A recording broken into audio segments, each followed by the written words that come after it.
দেশ second time যে স্বাধীন হয়েছে এই বাংলাদেশ, এই স্বাধীনতার দ্বিতীয় সূচনা শুরু হয়েছে রংপুরের মাটির থেকে। অনেকে বলে রংপুরের মানুষ মফিজ, বোকা, আমাদেরকে টিটকারি করতে চায়। আরে বেটা, তুই যে আজকে স্বাধীন ভাষায় কথা বলিস, এর পেছনে প্রথম অবদান রয়েছে রংপুরের মানুষের।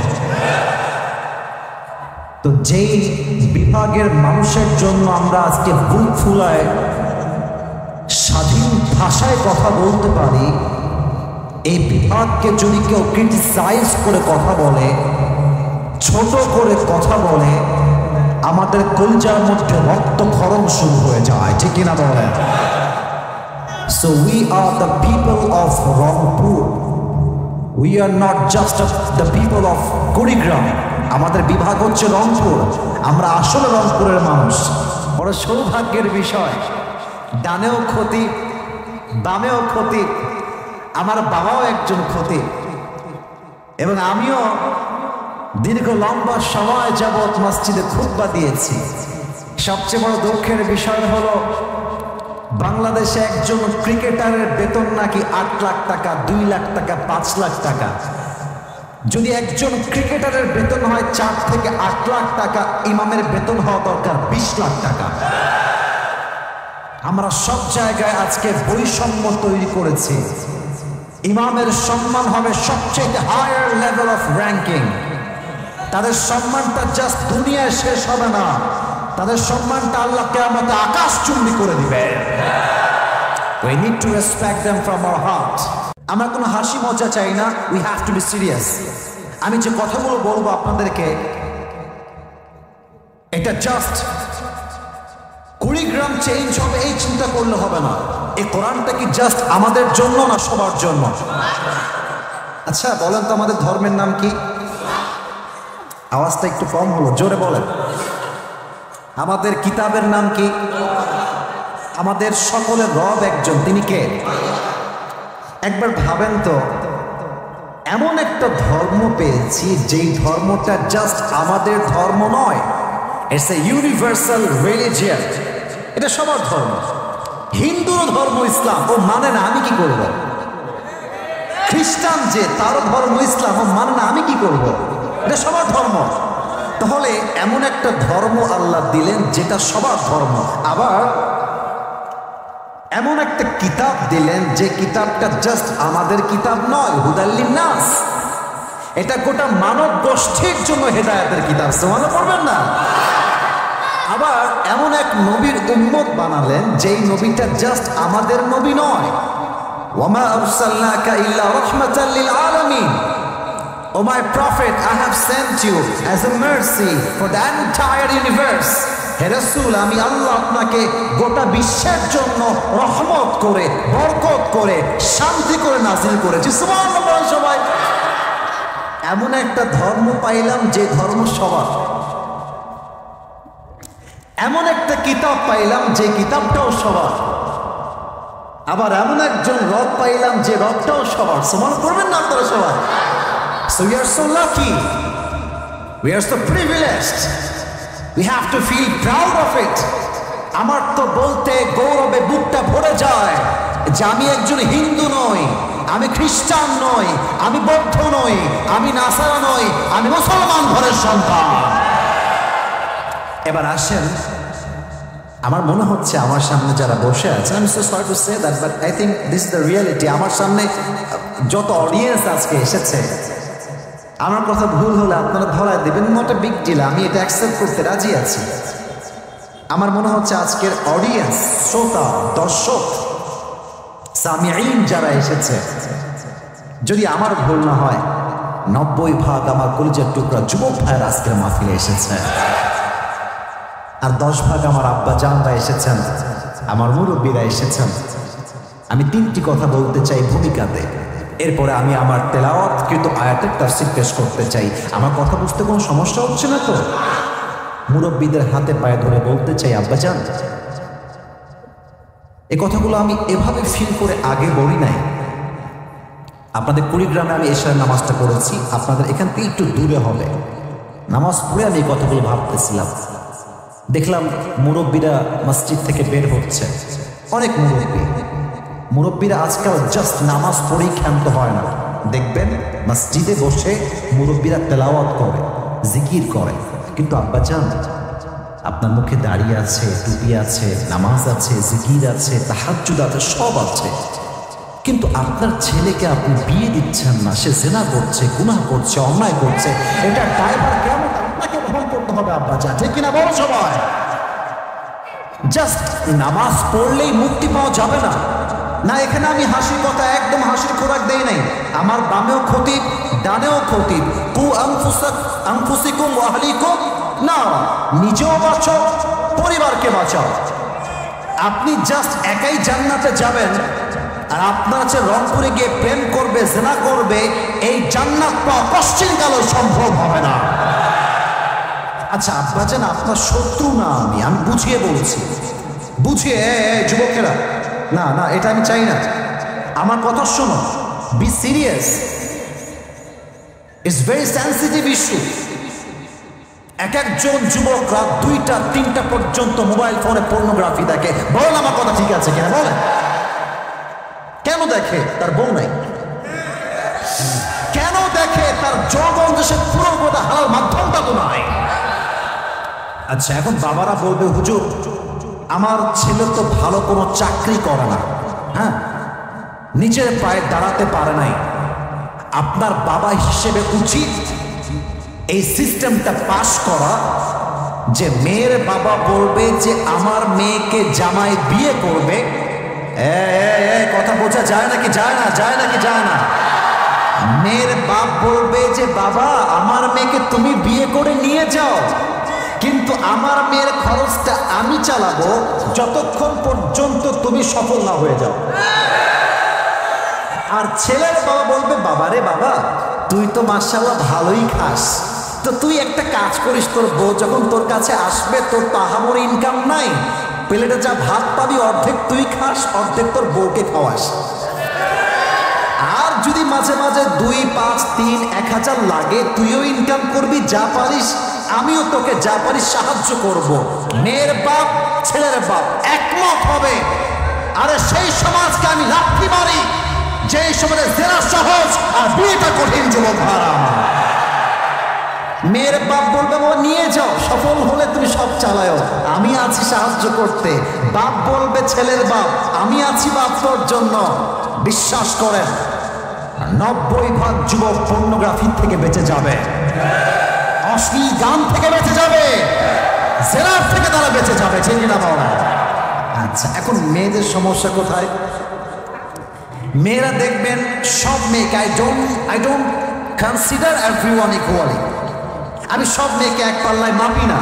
কিছু মেয়ে জিরো অবস্থায় বিয়ে করতে চায়, আর কিছু মেয়ে টাকা পাইলে, সরকারি চাকরি পাইলে দুইটা টাকার সঙ্গে বিয়ে পেতে বসে যায়। তো যেই মেয়েরা টাকার পাগল, তারা টাকা পায়, গাড়ি পায়, বাড়ি পায়, মনের শান্তি কোথাও খুঁজে পায় না। তো মেয়েরা যারা এসেছেন বিনয়ের সঙ্গে, আবদার আপনি টাকলাকে বিয়ে করছেন টাকা দেখে, এদেরকে জিরো মনে হয়? এরা জিরো নয়, এরাই হচ্ছে আগামীকালের হিরো। একটা সময় আসবে যখন এই যুবকগুলো বস হবে অফিসের, আর ওই 2টা টাকলা যাকে টাকার জন্য বিয়ে করেছেন, ওই টাকলাই যুবকদের স্টাফ হয়ে কাজ করবে। वक्त हमेशा एक नहीं होता,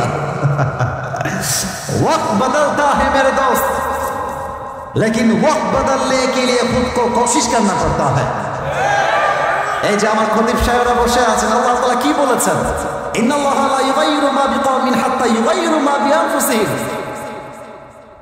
আমি ততক্ষণ পর্যন্ত একটা জাতির ভাগ্যকে পরিবর্তন করি না যতক্ষণ পর্যন্ত সেই জাতি নিজেরাই নিজেদের ভাগ্য পরিবর্তন করবার জন্য সচেষ্ট না হয়।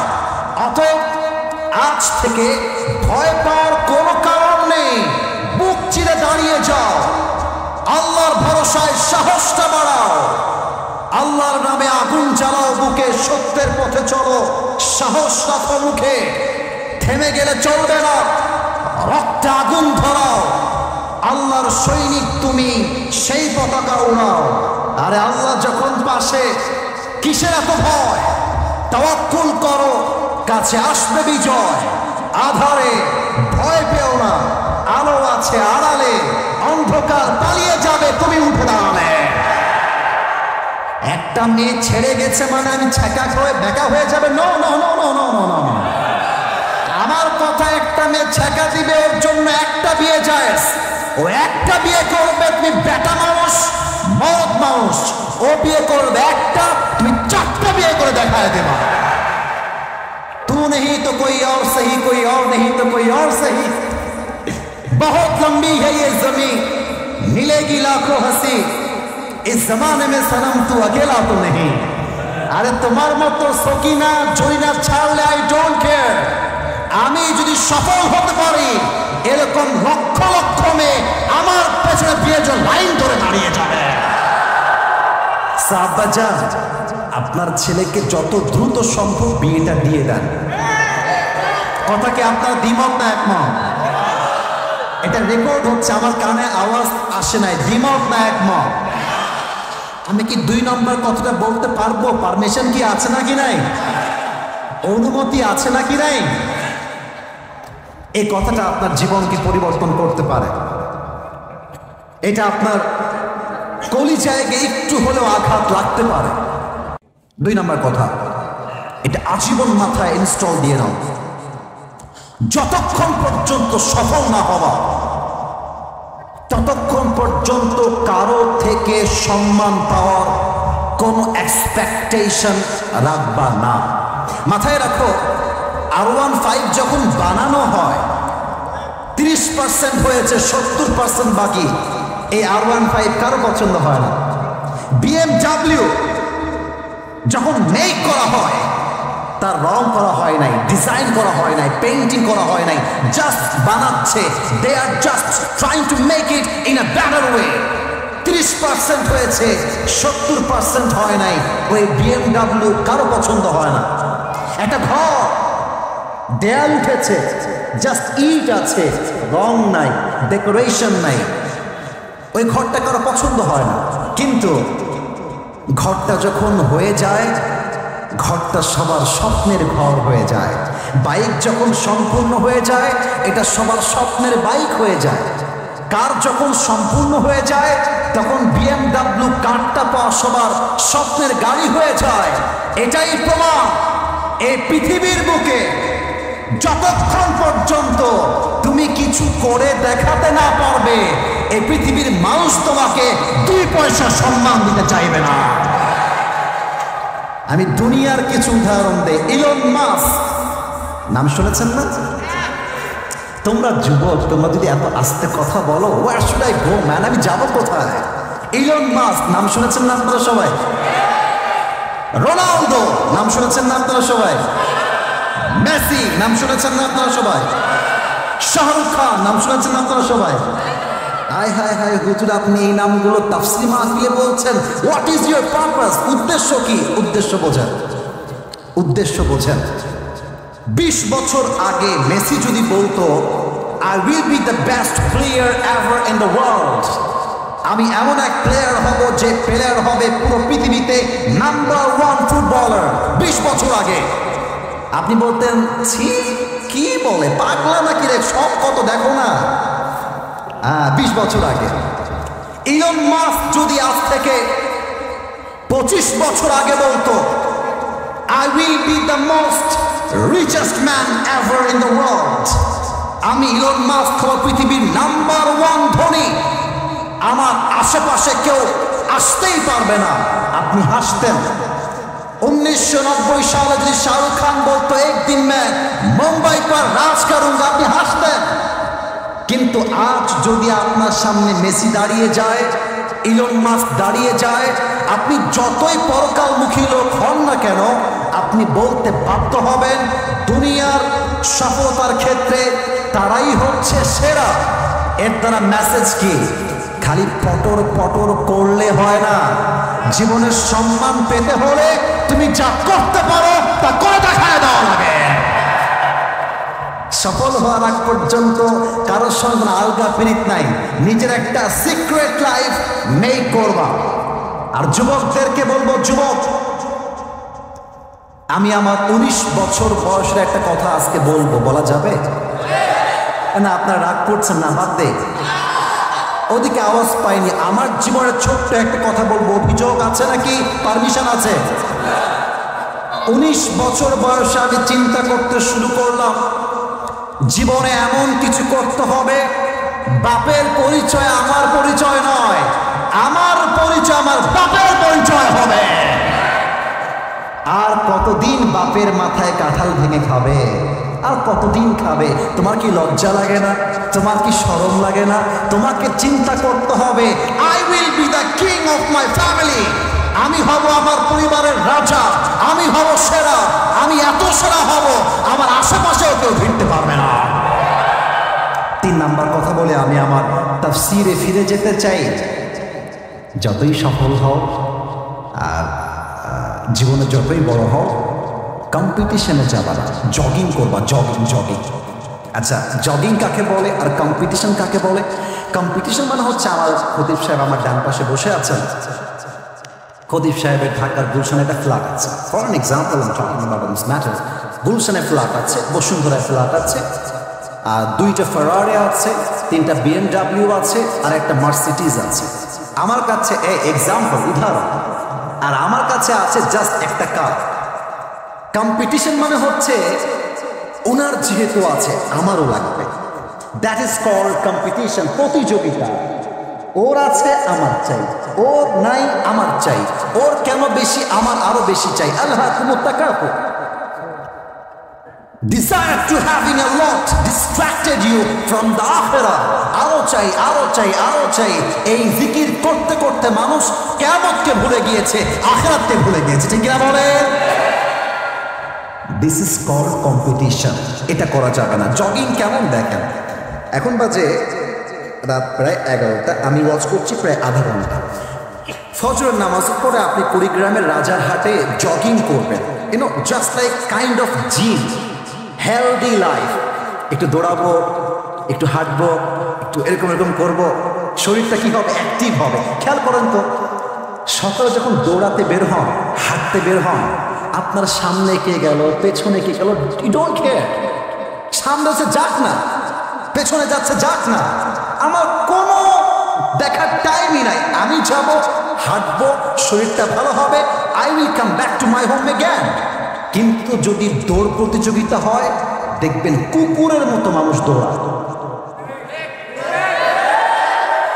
এখান দিয়ে আমি নিজে দেখেছি, এখান দিয়ে থুতু বের হচ্ছে, এ পাশ দিয়ে সাদা সাদা ফেনা বের হচ্ছে, তাও দৌড়াচ্ছে। কারণ কম্পিটিশন। এই দুনিয়ার জীবনটা প্রতিযোগিতার জায়গা নয়। ও আমার হায়াতুদ দুনিয়া ইল্লা মাতাউল গুরুর। This worldly life is nothing more than play and entertainment. এই দুনিয়ার জীবনটা একটা খেল তামাশা ছাড়া আর কিছুই তো হতে পারে না, ঠিক কিনা বলেন? So don't compete yourself with anybody. Never ever compare yourself with anybody. You are the best and you are the boss of the all bosses. তুমি সেরা, তুমি করবে সেরা। তুমি কারোর সঙ্গে তুলনা করতে যেও না, আর তুমি হবে এমন হিরো যার মতো সফল আর কেউ হতে পারবে না। এজন্য পৃথিবীতে প্রতিযোগিতা নয়, আমরা জগিং করতে চাই। রাজি আছেন তো ইনশাআল্লাহ? বউ আছে কার কার? একটু হাত তুলেন। বউ আছে, বউ আছে। আচ্ছা, হাত নামান। এবার কপাল পোড়া, যাদের বউ নেই, এই কপাল পোড়া সিঙ্গেলরা একটু হাত তুলবেন আপনারা সবাই। ইন্না লিল্লাহ। কই আমার মুরব্বীরা, প্রদীপ সাহেবরা কোথায়? এদের বিয়ে হয় না কেন? আমাদের উচিত উদ্যোগ নিয়ে যুবকদেরকে বিয়ে দেওয়া, ঠিক কিনা বলেন? আচ্ছা, সামনে শীতকাল আসছে, তোমাদের শীতকালে কষ্ট বেড়ে গিয়েছে। আরে বাবা, হাত নামা বেটা, বিয়ে হবে, হাত নামা। আল্লাহ সবাইকে দিনদার নেককার বউ দিয়ে দিক, পড়েন সবাই আমিন। আমরা 3টা তাকবীর দিয়ে তাফসীরে ফিরে যেতে চাই। প্রথম তাকবীর দিবেন আমার বিবাহিত ভাইরা। বিবাহিতরা একটু কাশি দেন, দেখা যাক কারা জিতে। সিঙ্গেলরা হাসি না, সিঙ্গেল ভাইরা হাসি না। চুপ থাকেন। বিবাহিত ভাইরা তাকবীর দেন, জাস্ট বিবাহিতরা নারে তাকবীর।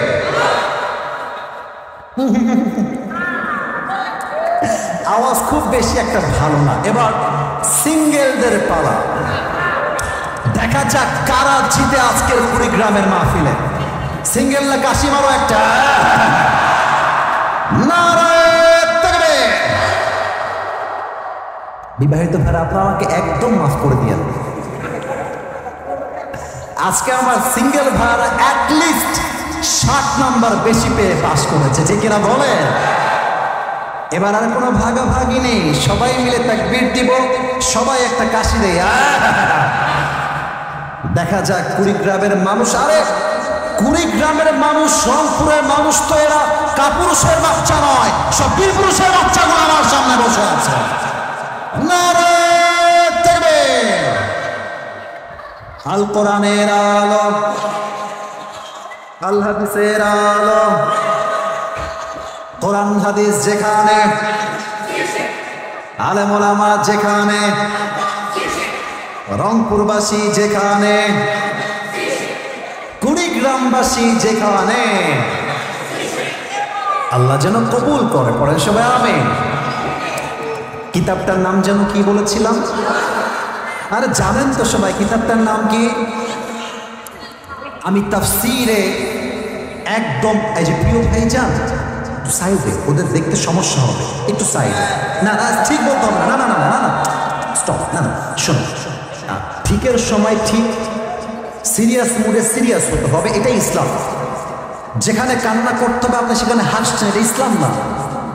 যেখানে হাসতে হবে আপনি কান্না করছেন, দিস নট ইসলাম। ইসলামটা হচ্ছে পারফেক্ট রিলিজিয়ন। ইসলামের ভুল ধরবে এমন কোন বাপের বেটা জন্মগ্রহণ করা হয়। আমরা সেই ধর্মের মানুষ। আপনারা কোনো হাসাহাসি না, মজা না, সিরিয়াস হন। আমি কোরআন থেকে তেলাওয়াত করেছি,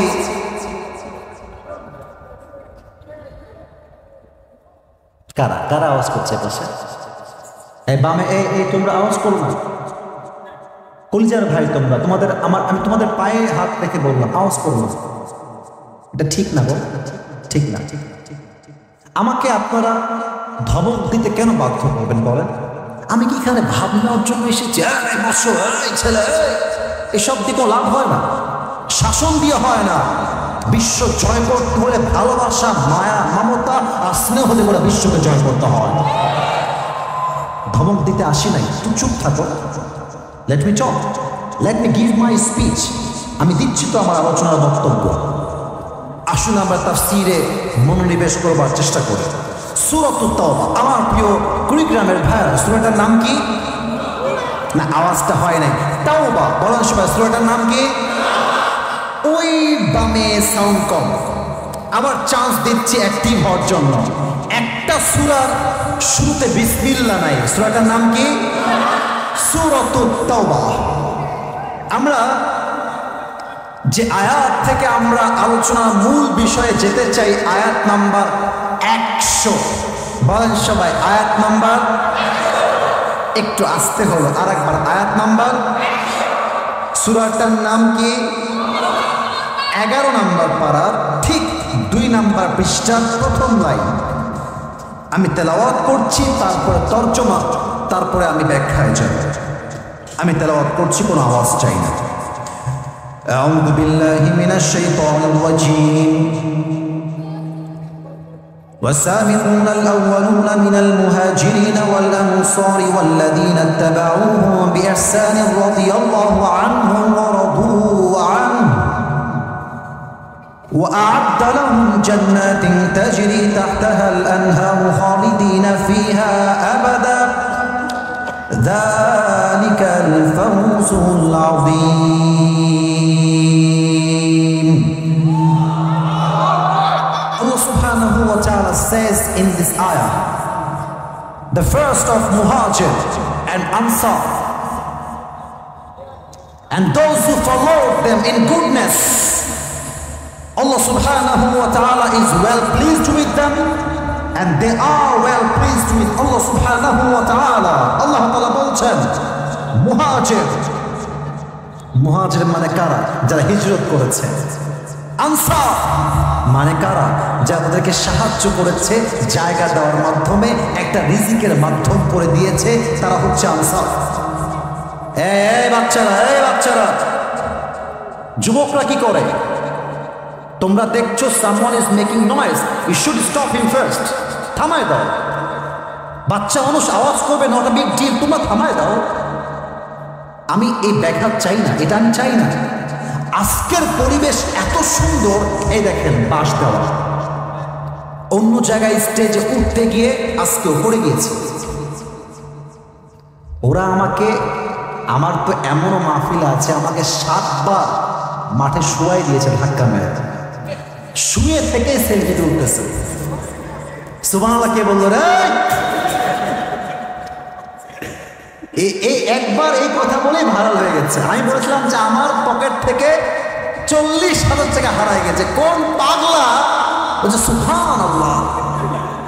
তো ভাইরা কোথায় সুবহানাল্লাহ, কোথায় আলহামদুলিল্লাহ, একটু বুঝে বলতে হবে। তো এত সুন্দর পরিবেশকে আমরা কোন সাউন্ড দিয়ে নষ্ট করতে চাই না, ঠিক কিনা বলেন? মুহাজির এবং আনসারদের মাঝে যারা প্রথমে ঈমান এনেছে এবং তাদেরকে যারা অনুসরণ করেছে, আল্লাহ কি বলছেন? আল্লাহ বলছেন আমার এই নবীর সাহাবীরা, তাবিঈনরা, তারা আমার উপরে খুশি। দেখা যাক আপনারা সুবহানাল্লাহ কেমনে পড়েন, আগে আমি তর্জমা করে দেই, দেখা যাক আপনারা পয়েন্টটা বোঝেন কিনা। আল্লাহ বলছেন তারা আমার উপরে খুশি আর আমি আল্লাহ তাদের উপরে আগের থেকেই খুশি। আচ্ছা, আল্লাহ এটা বলে শেষ করেন নাই। আল্লাহ বলছেন ওয়া'আদ্দা লাহুম জান্নাতিন তাজরি তাহতাহাল আনহার, এবং এই সাহাবীদের জন্য এবং তাবিঈনদের জন্য আমি আল্লাহ এমন এক জান্নাত তৈরি করেছি, আমি আল্লাহ এমন এক জান্নাতকে প্রস্তুত করেছি যে জান্নাতের বিশালতা আকাশ এবং জমিনের চাইতে সুমহান, সুবিশাল। সময় আল্লাহ এখানেই শেষ করেন নাই। আল্লাহ বলছেন খালিদিনা ফিহা আবাদা, একবার যখন মানুষ জান্নাতে প্রবেশ করবে, they will live there forever। জান্নাতে একবার ঢুকে গেলে বের হওয়ার আর কোনো সুযোগ নেই, সে আজীবনের জন্য জান্নাতি হয়ে যাবে। মনে করবেন না? এবার বলুন তো, নবীর সাহাবীদের ব্যাপারে কুড়িগ্রামের ভাইয়েরা ঈমানের প্রশ্ন আমার কুড়িগ্রামের মিলের বাজারের ভাইয়েরা আমাকে জবাব দিবেন। নবীর সাহাবীদের জন্য মুসলমানদের হৃদয়ে সম্মান আছে না নাই? আরেকটু জোরে। এবার বলেন তো, সাহাবীদের সম্মান বাড়াই দিয়েছে একজন, তিনি কে? আল্লাহর রাসূল বলেছেন আসহাবী কান্নুজুম। বলেন তো, আমার ওই উপরে, ওইটার নাম কি? আকাশ। বলেন সেটার নাম কি? আকাশে যে তারা আছে, এটা আমরা জানি নাকি জানি না? আল্লাহ রাসূল বলছেন আমার সাহাবীরা হচ্ছে দে আর লাইক এ স্টার। এক একটা সাহাবী এক একটা তারার মতো। তোমরা যাকেই অনুসরণ করবে, আমি আল্লাহ রাসূল গ্যারান্টি দিলাম তোমরা হেদায়েতের পথ পাবে, তোমরা জান্নাতের পথ খুঁজে পাবে। সুবহানাল্লাহ। সবাই এবার আসুন আমি আমার আলোচনার টাইটেল বলি, টাইটেল অফ মাই স্পিচ, মূল আলোচ্য বিষয় আমি বলবো, এরপরে সবাইকে বলতে হবে। আজকের এই আয়াত থেকে, হাদিস থেকে আলোচ্য বিষয় হচ্ছে সাহাবীদের জীবন ও আদর্শ। এবার আপনারা বলবেন সাহাবীদের জীবন ও আদর্শ কথা এত আস্তে বললে কি হয়? আবার সাহাবীদের জীবন ও, এই আলোচনাকে আমরা গঠনমূলকভাবে লুক অ্যাট মাই 3 ফিঙ্গার্স, 3টা আঙ্গুল দেখবেন, হাত তুলতে হবে না। 1 2 3। আমরা এই পুরো ওয়াজকে 3টা ভাগে শুনতে চাই। বলেন সবাই কয়টা ভাগ? ও কুড়িগ্রামের ভাই জোরে কয়টা? নাম্বার, সাহাবীরা নবীকে ভালোবাসতেন কত বেশি, নাম্বার ওয়ান। নাম্বার টু, সাহাবীদের ঈমানটা কত তাজা ঈমান আমরা জানতে চাই। নাম্বার থ্রি, আমরা জানতে চাই সাহাবীদের সাহসিকতা কেমন ছিল। এই হচ্ছে তিনটা সাবজেক্ট। আসুন আমরা প্রথমটায় ঢুকে যাই। একবার সব আমাকে দেখেন তো, এটা আমার হাত দিয়ে ধরে আছে, এটা হঠাৎ দেখানোর জন্য। এটার নাম কি? আপনারা তো দেখতে পাচ্ছেন, আপনারা বলেন না, সবাই বুঝতে পারে এটার নাম কি? আপনারা কেউ মিথ্যা বলবেন না, আমাকে খুশি করার জন্য কিচ্ছু বলবেন না। আপনাদেরকে ছেড়ে দিলাম একদম আল্লাহর জন্য। আপনারা জাস্ট আমার এই দাড়ির দিকে একটা নজর গভীরভাবে তাকিয়ে বলেন, আমি একজন যুবক ছেলে, আমি যে নবীর ভালোবাসায় দাড়ি রেখেছি, আমি তাজা ইমানদার দাবি করতে চাই না।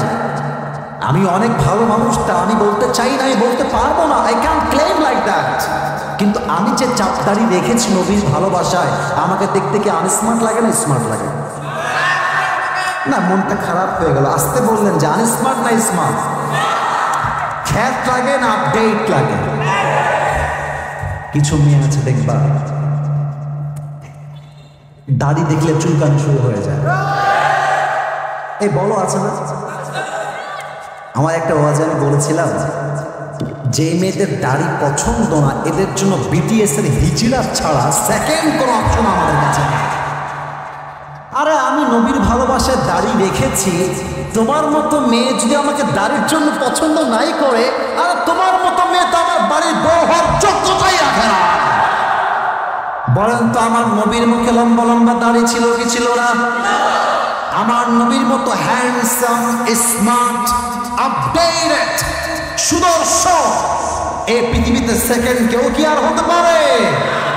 চাঁদের চেয়ে সুন্দর তুমি, নবী আমার কামলিওয়ালা, দো জাহানের বাদশাহ তুমি, প্যারা নবী সাল্লে আলা, দো জাহানের বাদশাহ তুমি, প্যারা নবী সাল্লে আলা, চাঁদের চেয়ে সুন্দর তুমি, নবী আমার কামলিওয়ালা। সুবহানাল্লাহ বলবেন না আপনারা সবাই? আচ্ছা বলেন তো, মুসলমানদের প্রথম যুদ্ধ খতিব সাহেবরা বলবেন না, মাদ্রাসার ছাত্ররা বলবেন না, পারলে শিখাই দিতে পারেন, বাট উত্তর চাই আমার কলেজ পড়ুয়া ছাত্র থেকে, মুরব্বীদের থেকে। মুসলমানদের ইতিহাসে প্রথম যে যুদ্ধ, মাশাআল্লাহ মাশাআল্লাহ, ভেরি অ্যাক্টিভ। এবার সবার থেকে উত্তর চাই, এক বাক্যে, একজন নয়, সবাই বলবেন প্রথম যুদ্ধের নাম কি? বাবারে বাবা, আর একবার নাম কি? এই রংপুরে একটা বিভাগ, একটা থানা আছে না, বদরগঞ্জ? বলেন তো প্রথম যুদ্ধের নাম কি ছিল? দেখেন, রসুলের প্রতি ভালোবাসা কাকে বলে? আল্লাহর প্রতি তাওয়াক্কুল কাকে বলে? আমার সামনে এখানে কত হবে? এই তো 3, 4, 5 হাজার, 500, 200, 1000 এমনই মানুষ হবে। আল্লাহ রসুল প্রায় 300 সাহাবীর একটু বেশি নিয়ে সামনে দাঁড়িয়ে আছে সব সাহাবীরা। রসুল তাদেরকে যুদ্ধের জন্য প্রস্তুত করছেন। কথা কি বোঝা যায়? এই বলেন না, বোঝা যায়? এই যুদ্ধে এমন এক শিক্ষা আছে, আমার বিশ্বাস এই শিক্ষা মুসলমান পেয়ে গেলে, বুঝে গেলে, আগামীর সংসদ হবে কোরআনের সংসদ আমার কুড়িগ্রামের ভাইরা। আল্লামা সাইদির কথা মনে আছে সবার?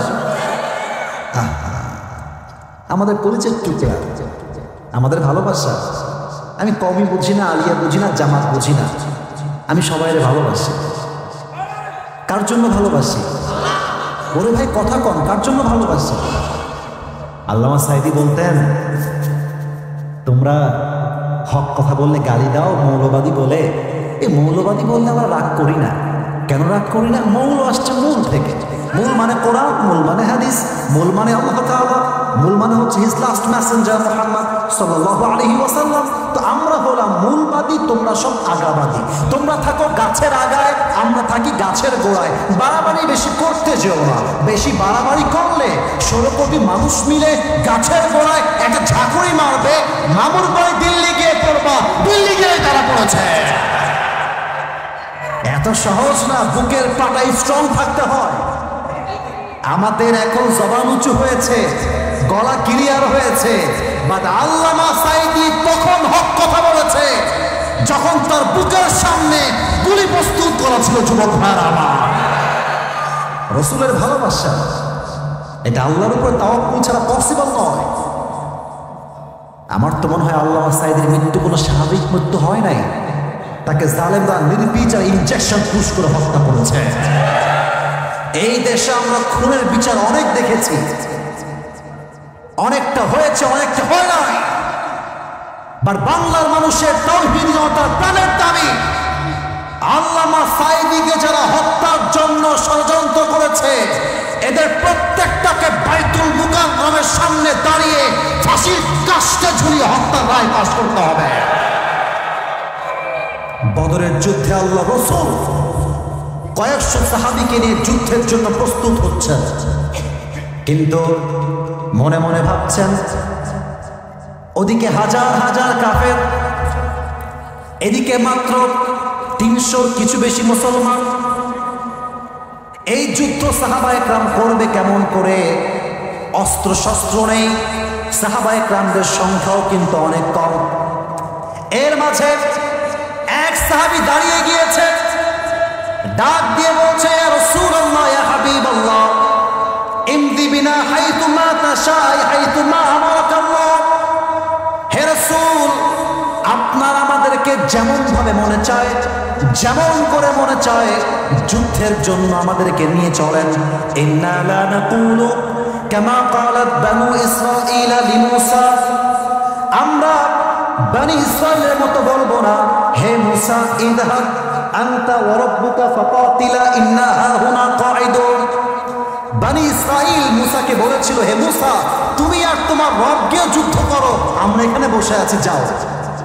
বল বল নাকুলু ইযহাব আনতা ওয়া রাব্বুকা ফাকাতিলা ইন্না মাআকুমা মুকাতিলুন। আমরা বলবো, হে আল্লাহর রাসূল, আপনি আমাদেরকে নিয়ে চলুন, যতক্ষণ পর্যন্ত এই দুই চোখের পাতা বন্ধ হবে আর খুলবে, আল্লাহর জমিনে আল্লাহর দ্বীনকে বিজয় করবার জন্য বুকের তাজা রক্ত দিয়ে শহীদ হওয়ার জন্য প্রস্তুত আছি আমরা। আল্লাহু আকবার। এই কথা শুনে রাসূলের মনটা ভরে গিয়েছে। রাসূল বলছে, মাশাআল্লাহ, এ তুমি কেমন কথা বললে আমাকে, আমার বুক তো সাহসে ভরে গিয়েছে। এবার রাসূল ঘোষণা দিচ্ছেন, শোনেন শোনেন রাসূলের ঘোষণা, এই সাহাবায়ে কেরাম, চলো, কুমু বিনা ইলাল জান্নাহ ওয়া জান্নাতিন আরদুহা আস-সামাওয়াতু ওয়াল আরদ। চলো আমার সঙ্গে এমন এক জান্নাতের দিকে, যেই জান্নাতের প্রশস্ততা আকাশ আর জমিনের চাইতে বিশাল। সুবহানাল্লাহ বলবেন না? এই পিচ্চিকে দেখা যায়, খুবই অ্যাক্টিভ, কিন্তু খুবই অ্যাক্টিভ। না না, আমি এটা ওকে দেখাচ্ছি, আমি হাদিসটা বোঝাতে চাই, দ্যাটস মাই পারপাস। এক সাহাবী রাসূলের সামনে একটু দূরে বসে আছে। খেজুরের নাম শুনছেন না আপনারা? আরে ভাই, শুনছেন তো আমি জানি, বাট বলেন না, শুনছেন না আপনারা সবাই? ওই সাহাবী রাসূলের কথা শুনতেছে, খেজুর চাবাচ্ছে হালকা হালকা করে। এই কথা শুনে লাফ দিয়ে দাঁড়ায় গেছে, বলছে, ইয়া রাসূলুল্লাহ, বাহ বাহ, আই মা আ'তামাহা মিন জান্নাতিন ওয়া আহসানাহা। আপনি কি বললেন? আপনার সঙ্গে আমরা যুদ্ধ করব আল্লাহর জমিনে আল্লাহর দ্বীনকে কায়েম করবার জন্য, আর যদি আমরা বুকের তাজা রক্ত দিয়ে শহীদ হয়ে যাই, তবে আমরা এমন জান্নাত পাবো যেই জান্নাত আকাশ আর জমিনের চাইতে বিশাল। তবে অপেক্ষা কিসের জন্য? অপেক্ষা কিসের জন্য? কাফেরদের সংখ্যা যতই হোক না কেন, ঈমান আমার মধ্যে তাজা ভরপুর আছে। আপনি একবার নিয়ে চলেন, আমার তো জান্নাতে যাওয়ার জন্য শহীদ হওয়ার তারা আর সইছে না, চলেন না যুদ্ধের জন্য প্রস্তুত হয়ে যায়। সুবহানাল্লাহ বলে। ঈমান কাকে বলে? ঈমান কাকে বলে? এখন ওই দূর থেকে দুইজন কিশোর, মাজ মুআজ, নামটা আমি বললাম, এবার আপনারা বলবেন মাজ এবং ওরে ভাই একটু কথা কন, মাস এবং এই বয়স কত হবে? 8, 9, 10, 11, এক্স্যাক্টলি নো লাইক দ্যাট। আমার একটা বোন আছে বুশরা, নাম শুনছেন? হয়তো দেখেছেন, কেউ কেউ দেখতে পারে। কিশোর, 8, 9, 10 বছর বয়স, দৌড় দিয়ে আসছে, এসে বলছে হে রাসূল সামিআনা। অ্যাটিটিউড দেখেন, অ্যাটিটিউড। অ্যাটিটিউড কাকে বলে, সাহস কাকে বলে? ইয়া রাসূলুল্লাহ সামিআনা আন্নাল আদাদা কালিল ওয়াল মুজাহিদিনা মুহতাজুন ফাদারনা নুশারিক ফিল গিতাল। হে রাসূল, আমি শুনেছি আপনাদের যুদ্ধের জন্য সেনা দরকার, আর্মি দরকার, সৈন্য দরকার। আমরা এসেছি যুদ্ধের জন্য, আপনারা আমাকে সেনা হিসেবে নিযুক্ত করে দেন। আমি মুজাহিদ হয়ে আসছি। Just like this baby, just like this guy. এর মতোই বয়স হবে, কিশোর, 8, 10, 11 বয়স। রাসূলুল্লাহর দিকে তাকায় আছে। ইয়ার ইয়েমেনে ক্যা সুন লিয়া, কি বলবো এরা, এরা যুদ্ধ করবে। তো দেখেন রাসূলের মায়া কত বেশি, ভালোবাসা কাকে বলে, স্নেহ কাকে বলে, আদর কাকে বলে। বলছে বাবুরা, এই ফাতু কাতিলা, আর তোমরা যুদ্ধ করবা কেমনে? ইয়া বুনাইয়া আনতুমা সিগার, তোমরা তো বাবু। লা কুওয়াতা লাকুমা ওয়া লা তাস্তাতিআন হামলা সাইফ, তোমরা যে যুদ্ধের জন্য তরবারি তুলবা ওই শক্তি তোমার নাই। বাবু বাসায় যাও, গিয়ে মজা করো, খেলে বেড়াও। এবার দুইজনের ইগোতে হার্ট করছে। আরে আমরা আসলাম মুজাহিদ হিসেবে, আর আল্লাহ রাসূল বলছে বাবু তোমরা ফিরে যাও। ইগোতে হার্ট হয়ে গেছে। এবার বাবুরা বলছে ইয়া রাসূলুল্লাহ একটাবার চান্স দেন না, একটাবার সুযোগ দেন না, তখন আমি বুঝাই দিব কত ধানে কত চাল, ঠিক না বলেন? একজন বড় ভাই, একজন ছোট ভাই।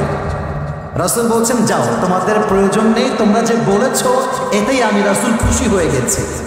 কিন্তু নাছোড়বান্দা ছাড়তেই রাজি না।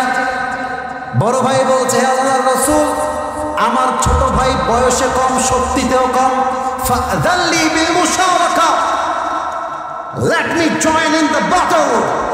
আমি বয়সে বড়, শক্তিও বেশি, আপনি আমাকে নেন, আমি মুজাহিদ হয়ে কাফেরদের কল্লাকে দেহ থেকে বিচ্ছিন্ন করতে চাই। আল্লাহু আকবার। আমার ভাই উল্টা বলছে, হে বেটা খালি দেখতেই বয়সে বড় কিন্তু শক্তি আমার বেশি। রাসূল বুঝে গেছে এরা না গিয়ে ছাড়া যাবে না। তো রাসূল বলছে ঠিক আছে, আমি কেমনে বুঝবো কার শক্তি বেশি? তোমরা দুইজন মিলে কুস্তি খেলো। বোঝা যায় নাকি যায় না? রেসলিং ডাব্লিউডাব্লিউ চ্যাম্পিয়ন আছে না নাই? কুস্তি করো। এখন এটা বোঝাবার জন্য আমি একটু পেছনে গেলাম। আমাকে শুনতে সমস্যা হলো, দেখে ফেললে আমার কথা আপনি আমার প্যাটার্নে বুঝে যাবেন, আমার অভিনয়ে বুঝে যাবেন। আমি হলাম বড় ভাই, এটা আমার ছোট ভাই সোনামণি। এটা তোমার নাম কি বাবু? সিয়া, মাশাআল্লাহ, সুন্দর নাম।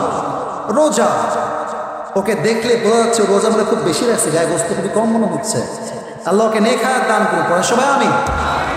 এখন সিয়াম হচ্ছে আমার ছোট ভাই, আমি হলাম বড় ভাই। রাসূল বলছে চলো তোমরা ফাইট করো, কুস্তি। আমি চান্স পেয়ে ওরে উল্টায় দিছে খেলায়, ওর বুকের উপরে উঠে গলায় এমনি জাস্ট লাইক দিস, এমন করে। এখন ছোট ভাই, আরে ভাই ভাইয়ের ভালোবাসা খুব ভালোবাসা, এটা মারাত্মক ভালোবাসা। আরে ভাই ভাইয়ের যে পরিবারে মিল আছে সেই পরিবারকে কেউ ভেঙে দিবে এমন বাপের বেটা জন্মগ্রহণ করে নাই পৃথিবীতে। তো ভাই এমনি চোখটা, এই দেখেন আমার চোখ দেখেন, চোখ টিপ মারছে বড় ভাইকে। বলছে ভাই একসঙ্গে খেলিস, একসঙ্গে মজা করিস, যুদ্ধে একা যাবি, আমারও নিয়ে চল, শক্তি একটু কমা। ভাই ভাই তো ভাই ভাই, বড় ভাই সব ফেলতে পারে, বাট ছোট ভাইয়ের আবদারা সব সে কখনো হাত দিয়ে ফেলতে পারে না, ঠিক কিনা বড় চলে আপনারা? বড় ভাইয়ের মনটা গলে গেছে, বড় ভাই শক্তি ছেড়ে দিয়েছে, আর ছোট ভাই রেখে ধয় এক ধাক্কা দিয়ে বড় ভাইকে ফেলায় দিয়ে বড় ভাইয়ের বুকের উপরে বসে বলছে হে রাসূল, আগেই বলেছিলাম আমার শক্তি বেশি, আপনি শোনেন নাই?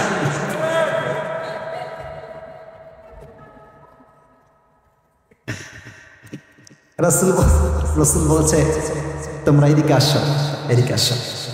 এই দেখেন, এই ডান হাত দিয়ে মাছকে, বাম হাত দিয়ে মুয়াজকে এমন করে বুকের সঙ্গে জড়াই ধরে বলছে, হে আল্লাহ, এই দুইজন বাচ্চা ছোট হতে পারে, বাট এদের ঈমানের জোর এত বেশি আছে, একটা বাচ্চা 1000 কাফেরের সমান। ফাআযিনতুমা জামিআন ফিল কিতাল, চলো তোমাদেরকে আমি যুদ্ধের জন্য আমি রাসূল পারমিশন দিয়ে দিলাম। সুবহানাল্লাহ বলবেন না? লম্বা হাদিস, মেইন মেসেজটা দিতে চাই। যুদ্ধ শুরু হয়ে গেছে।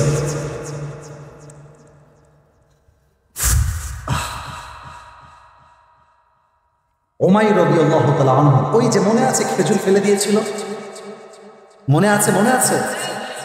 ওই যে জামাতের লোক সামলাইতে পারছিল না, প্রথমে তিনি শহীদ হয়ে গেছেন, তার শহীদি লাশটা পড়ে আছে। আল্লাহ রাসূল তার কাছে আসছেন, ডাক দিয়ে বলছে, ইয়া উমাইর,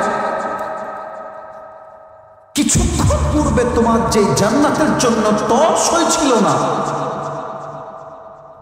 হাতের সবগুলো খেজুর ফেলে দিয়েছিলে আমার ভালোবাসায়, ইসলামের ভালোবাসায়, আল্লাহর ভালোবাসায়, আল্লাহর জমিনে আল্লাহর দ্বীনকে বিজয় করবার জন্য একটা মুহূর্তের জন্য ভাবো নাই।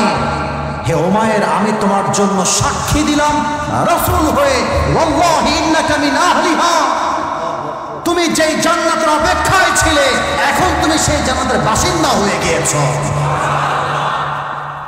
রাসূল সামনের দিকে এগিয়ে গেলেন। মুয়াজ আর মুয়াজ যুদ্ধ করছে। এক সাহাবী, তার নাম হলো আব্দুর রহমান বিন আউফ, চাচার বয়সী। মুয়াজ আর মুয়াজ বলছে, ও চাচা যান, আমরা একটা খবর জানতে চাই, বলা যাবে নাকি? বলছে, বলো, কি খবর জানতে চাও? বলছে, আবু জাহেলটা আসলে কে? হে বেটার নাম কি, সে থাকে কোথায়? বলছে, ওর নাম আসলে আবু জাহেল, ও এখানেই আছে, কিন্তু কোথায় আছে আমাদেরকে বলতে হবে।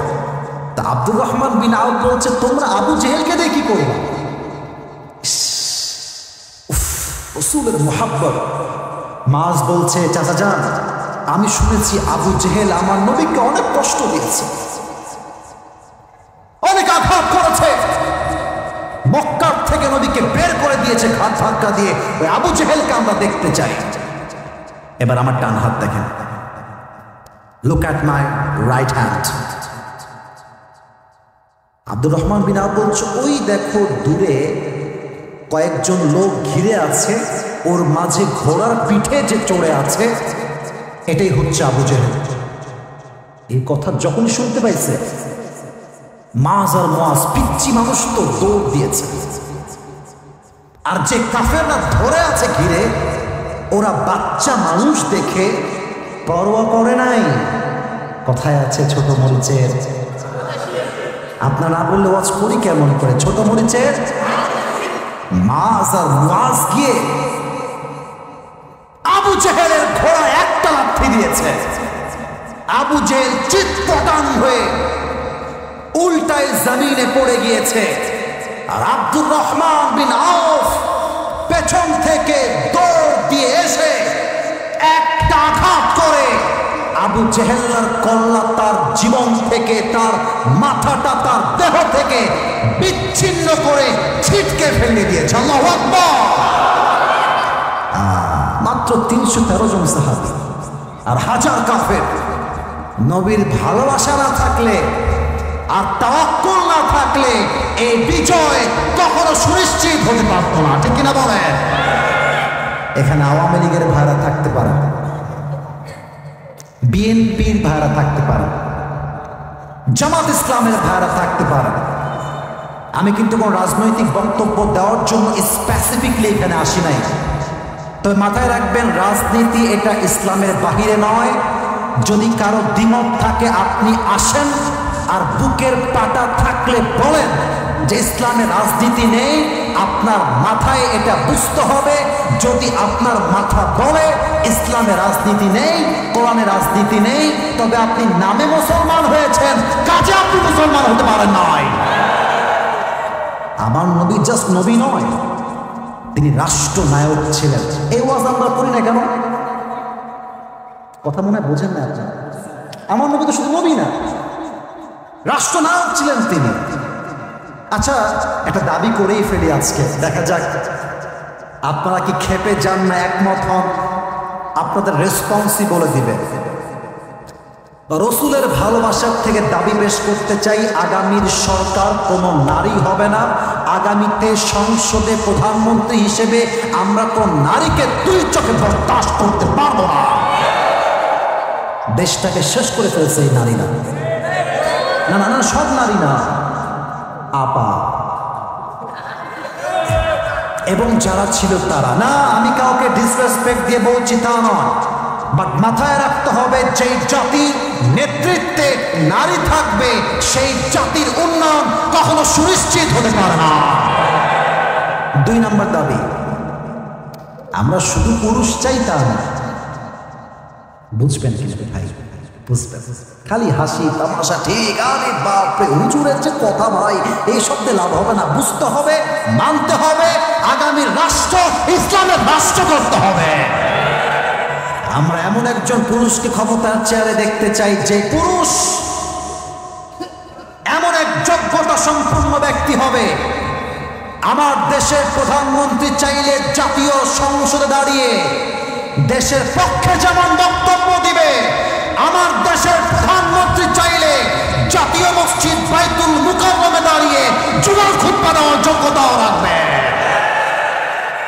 এই যদি হয় দেশের প্রধানমন্ত্রী, সুদ গায়েব হয়ে যাবে, ঘুষ গায়েব হয়ে যাবে, জেনা দূর হয়ে যাবে, নেশা দূর হয়ে যাবে, টেন্ডারবাজি বন্ধ হবে, চাঁদাবাজি বন্ধ হবে, চুরি বন্ধ হবে, পুরো বাংলাদেশটাই হবে মদিনার ইসলাম। ঠিক কিনা বলে? অতএব যা স্লোগান দিলেই কাজ হবে না, নবীর ভালোবাসায় স্লোগান তুলতে হবে, নবীর ভালোবাসায় যুদ্ধের জন্য নামতে হবে। আগামীর ভোট পাবে তারা যারা ইসলামের রাজ কায়েম করতে চাইবে। ঠিক কিনা বলে? নবীর ভালোবাসা 1 নম্বর। 2 নম্বর, সাহাবীদের সাহসিকতা। এটা প্রশ্ন করি, দেখা যাক, এই না পারলে চুপ, আর পারলে উত্তর দিবেন। আমার বিশ্বাস 100 ভাগই পারবে, আমার বিশ্বাস। নবীর তো কয়েকজন মেয়ে ছিল, বলতে ভুল বললাম না ঠিক বললাম? বলেন তো সবচাইতে আদরের মেয়ের নাম কি ছিল? মাশাআল্লাহ মাশাআল্লাহ, ও আগে উত্তর দিয়েছে, ফাতেমা রাদিয়াল্লাহু তাআলা আনহা। কথা বলো না, না কথা বলো না, থাক থাক, একটু আওয়াজ হচ্ছে, নট বিগ ডিল, কথা বলো না। বলেন তো ফাতেমার স্বামীর নাম কি ছিল? এত আসতে কেন, জোরে, নাম কি ছিল? শেষ প্রশ্ন ভাই, শেষ। তাদের বংশ থেকে, অর্থাৎ ফাতেমা এবং আলীর বংশ থেকে, পরিবার থেকে দুইজন ছেলে হয়েছে। 1 হাসান, 2 আর একটু জোরে, হাসান আর হোসাইন। আরে তোমরা তো কি বলবো দুঃখের কথা। আরে মিয়া বীর পুরুষ হও, রাস্তাঘাটে মেয়ে দেখলে লাইন মারার দরকার নাই, সোজা গিয়ে মেয়ের বাপকে অ্যাটাক করতে হবে যে বিয়ে দিবেন কে তাই কোন আপনি। এটা আলীর থেকে শেখো তোমরা।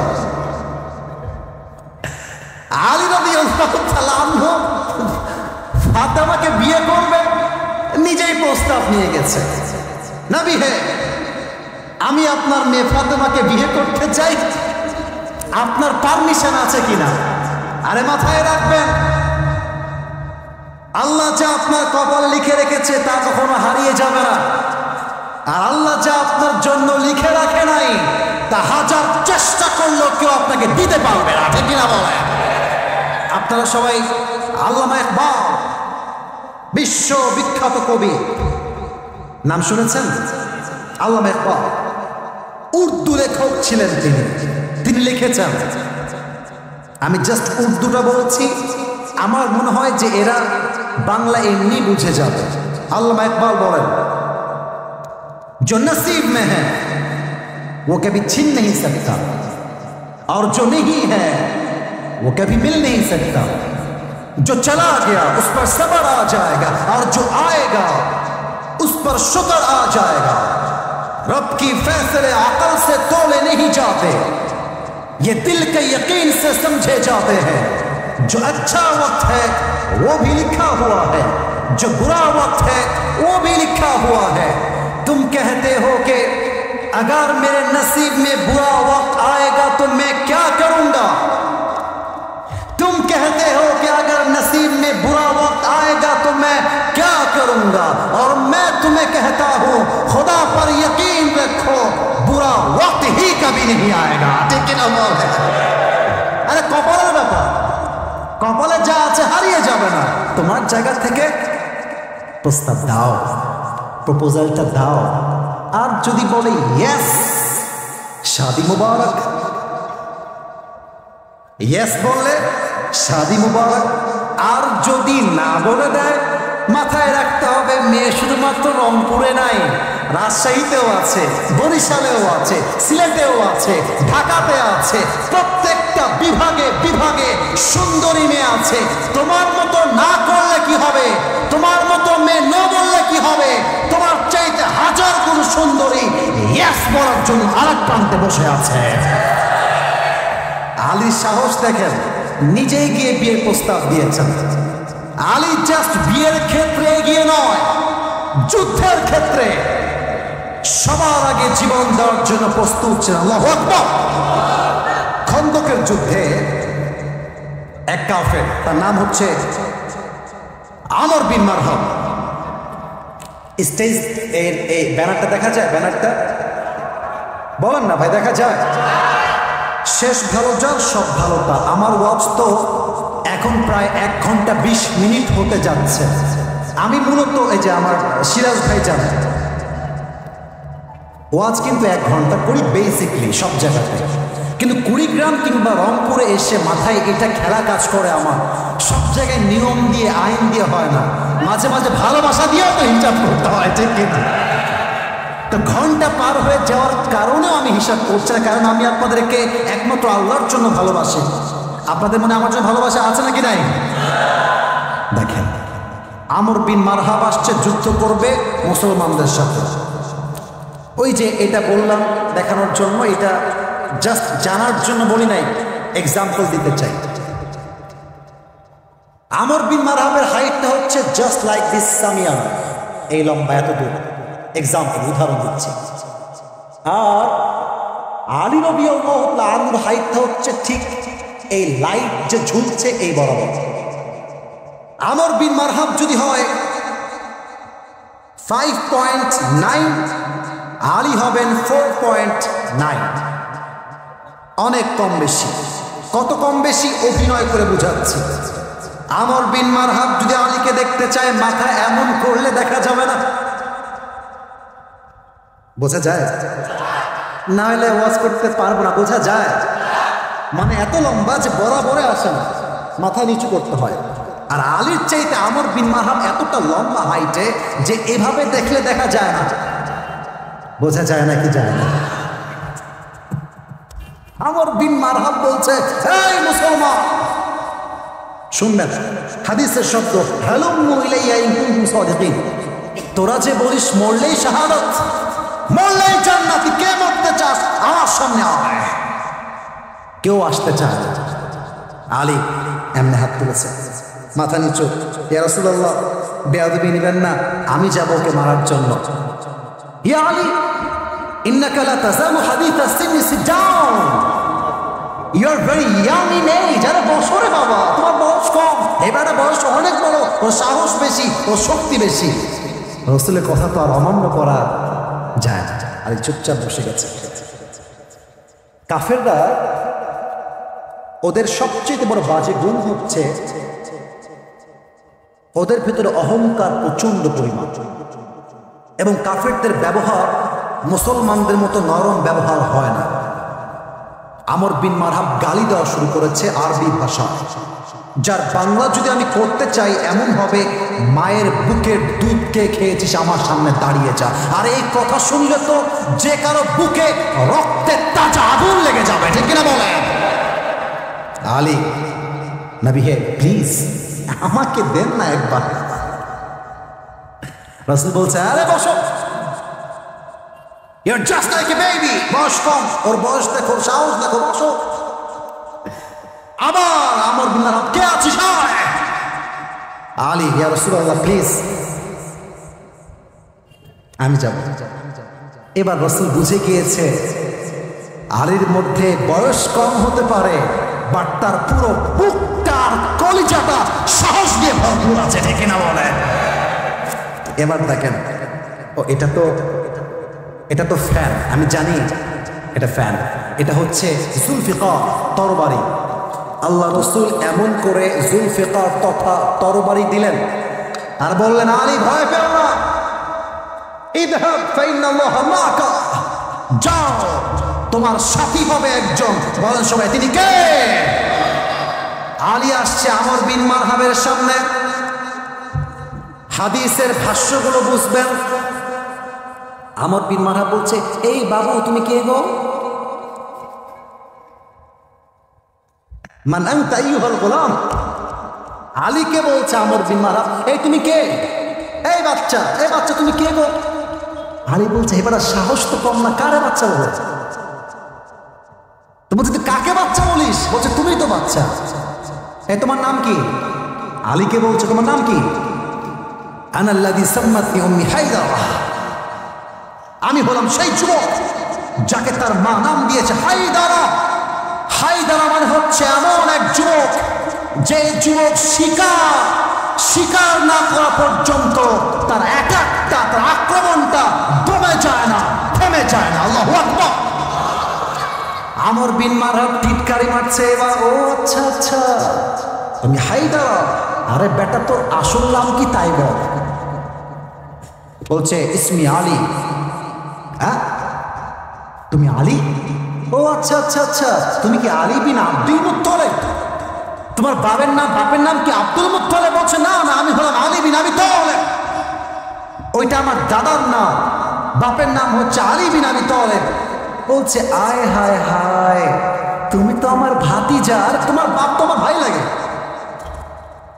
আচ্ছা, হুজুর আমার সঙ্গে মারামারি করতে আসছে। হুজুর আমার চেয়ে বয়সে ছোট, উদাহরণ হিসেবে বলতেছি, আমি বয়সে বড়। হুজুরের বাবা হচ্ছে আমাদের খতিব সাহেব, এক্সাম্পল। তো উনি হচ্ছেন আমার বন্ধু, আমরা সেম বয়সের। হুজুরের বয়স ছোট, উনি হচ্ছে 23 বছরের যুবক। আমি বলবো, এই বাবু, আরে তোমার বাপ তো আমার ভাই লাগে, তুমি তোমার ভাতিজা, যাও, তোমার মতো বাচ্চার সঙ্গে আমি যুদ্ধ করবো? ইযহাব, আরে যাও, ফাইন্নী লা উকাতিলু সিবিয়ান, আমি বাচ্চাদের গায়ে হাত তুলি না। এবার আলী বলছে, বেটা কয় কি, একবার যুদ্ধ করার সাথে 1 মিনিটের মধ্যে তোর কল্লা, তোর দেহ থেকে একটা কোপ দিয়ে বিচ্ছিন্ন করে রেখে দিব। আল্লাহু আকবার। আমর বিন মারহাবের গায়ে রক্ত উঠে গেছে। বলছে, আয়, সাহস থাকলে আয়। এবার আলী রাদিয়াল্লাহু তাআলা আনহু একটা দামি কথা বলেছেন। উনি বলছেন, আমরা মুসলমান জাতি, আমরা কাউকে আগ বাড়িয়ে মারতে চাই না। মুসলমান কাউকে আগ বাড়িয়ে মারতে চায় না, মারেও না। আচ্ছা, একটা প্রশ্ন, এই সকালের মাহফিল, সকালে একটা দুপুরে পরে, আরে রংপুরের কথা বলতে গেলে শেষ হবে না। জোহরের পরে এত রোদ, এত গরম, আমি অবাক হয়ে গেলাম, মাঠে জায়গা নাই। তখন বুঝলাম এই রংপুরের মাটি, এটা ইসলামের ঘাটে। আমার কথা মাইন্ডে নেবেন না, জাস্ট উত্তর দেন। শহীদ আবু সাঈদ কাউকে গুলি করতে গেছে? হ্যাঁ, বলুন, গেছে। কাউকে ছুরি দিয়ে আঘাত করতে গেছে? আপনারা ওর বুকে গুলি করলেন কেন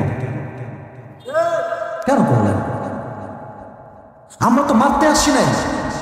আমাদের দাবি ছিল, আমরা কোটা সংস্কার চাই। যখন শহীদ আবু সাঈদকে মারা হয়েছে, তার বুকের গুলি তার বুকে লাগে নাই, তার গুলিটা প্রত্যেকটা যুবকদের কলিজায় গিয়ে আঘাত করেছে। ব্যাস, রাখে আল্লাহ, মারে আল্লাহ, রাখে কে?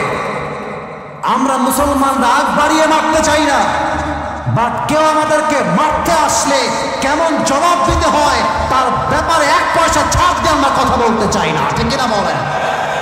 আরে বেটা তুই আমাকে মার, তারপরে আমি তোকে মারবো। কথা কি বোঝা যায়? মানে আমি আলী তোকে আগে মারবো না, তুই আমাকে মার। পজিশনটা বুঝো। Let's know about the position of the battle. যুদ্ধে একটা কৌশল অবলম্বন করা হয়। মনে করেন আমি একটু উদাহরণ বেশি দিই, আপনাকে ডাক্তার করতেছেন, আচ্ছা রাগ করবেন না। আচ্ছা ওই আপনারা যারা ছোটবেলায়, এটা আমি খেলেছি, আপনারা করেছেন কিনা আমি জানি না, দেখবেন সামনে পুকুর, আমরা দেখতেন, আমি করতাম ঢেল নিয়ে এরকম মারতাম। তো এই ঢেলটা 1 লাফ 2 লাফ 3 লাফ দিয়ে দিয়ে যেত। এই খেলা কি আপনারা দেখেছেন নাকি দেখেন নাই? আমরা হয়তো নিজেরাই খেলেছি একা একা। আচ্ছা দেখেন, একটু বুঝবেন, আমার হাতটা জাস্ট লাইক দিস পজিশন। আমি হাদিস বলবো, ব্যাখ্যা যাব, আমি একটু এক্সাম্পল দিচ্ছি। আমি এমনি একটা মারলাম, আর একটা হাতটা এই পেছনে দিয়ে পুরো শক্তি দিয়ে মারলাম। প্রথমটা বেশি দূরে যাবে না দ্বিতীয়টা বেশি দূরে যাবে? It's all about position. আপনি যেমন অ্যাটাক করবেন, আপনার পজিশন যেমন হবে, আপনার আঘাতের জোর তত বেশি হবে। ঠিক কিনা বলেন সবাই আপনারা? দেখেন আমর বিন মারহাব তাকে আঘাত করবার জন্য জাস্ট 2 স্টেপ ব্যাক, পেছনে গিয়েছে। তরবারিটা এমন করে ধরেছে, এইটাকে সামনের দিকে নিয়েছে, এখান থেকে নিয়ে একদম পেছনের দিকে নিয়েছে। It's all about hand position. এটা হচ্ছে হাতের পজিশন। আর পাটা কেমন ছিল? পাটা এমন করে লাগানো ছিল, একটা লাফ দিয়েছে উঁচুতে, দেহের সমস্ত শক্তিকে উজাড় করে পেছনের দিকে তরবারিটা নিয়ে আলী রাদিয়াল্লাহু তাআলা আনহু ডান কাঁধে এক আঘাত করেছে। আর আলী তার জুলফিকারটাকে এমন করে ডিফেন্স অ্যাটাক করে ধরেছে, যেই কোপে আলীর দেহটা 2 আধখান হয়ে যাওয়ার কথা। আলী বলছে হাসবুনাল্লাহু ওয়া নি'মাল ওয়াকিল, নি'মাল মাওলা ওয়া নি'মান নাসির। যে আঘাতে দেহ টুকরো টুকরো হয়ে যাবে, সে আঘাত আলীর জামা পর্যন্ত স্পর্শ করতে পারে না। আলী বলছে বেটা তুই তো আমার একটা চুল বাঁকা করতে পারলি না রে, এবার তোর পালা। Get ready for the attack. এবার তোরে আমি অ্যাটাক করব, প্রস্তুত হ। এবার দেখেন আলী পেছনে গিয়েছে, জুলফিকারটা হাতে নিয়েছে।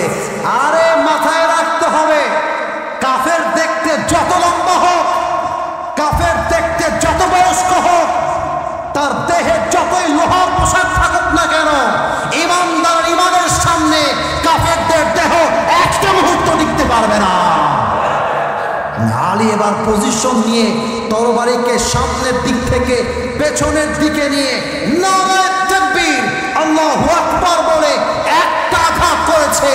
আমর বিন মারহাবের ঢাল ভেঙে গিয়ে, লোহার পোশাক ভেঙে গিয়ে একটা কোপে আমর বিন মারহাবের পুরো দেহটা 2 আধখান হয়ে 2 দিকে ছিটকে পড়ে গিয়েছে। আল্লাহু আকবার। একটা কোপে খালাস, একটা কোপে মওতের ঘাট উতরে দিয়েছে। এবার দেখেন এই যে মাঠ, লাশটা পড়ে আছে, আমর বিন মারহাবের লাশ, আলীর না। কিন্তু কথা কি বোঝা যায় নাকি যায় না? আমি তো পা তুলতে পারবো না, আমার সামনে কোরআন আছে। পাটা তুলে আমর বিন মারহাবের যে কাটা বুকের উপরে এমনি বুকের পা রাখছে, বুকের পাটা কত বেশি আলীর। আমর বিন মারহাবের বুকে এখানে পা রেখে বলছে, এই বেটা কাইফা তুকাতিলুনি, কাইফা তুকাতিলুনি আনতা তা'বুদু হাজারান ওয়া আনা আব্দু রাব্বি মুহাম্মদ।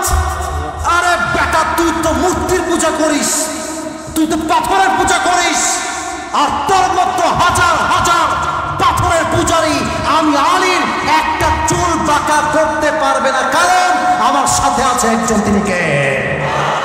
তুই কারে মারতে চাস? তুই কারে মারবি?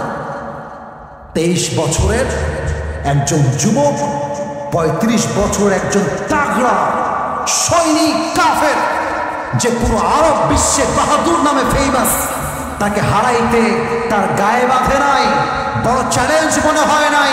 এটাই প্রমাণ যেই বান্দার ভেতরে আল্লাহর রসুলের ভালোবাসা আছে, যেই বান্দার ভেতরে আল্লাহর প্রতি সম্পূর্ণ বিশ্বাস আছে, হাজার হাজার কাফের তার সামনে একটা চুলবা করতে পারবে না। ঠিক কিনা বলে? সাহসিকতা,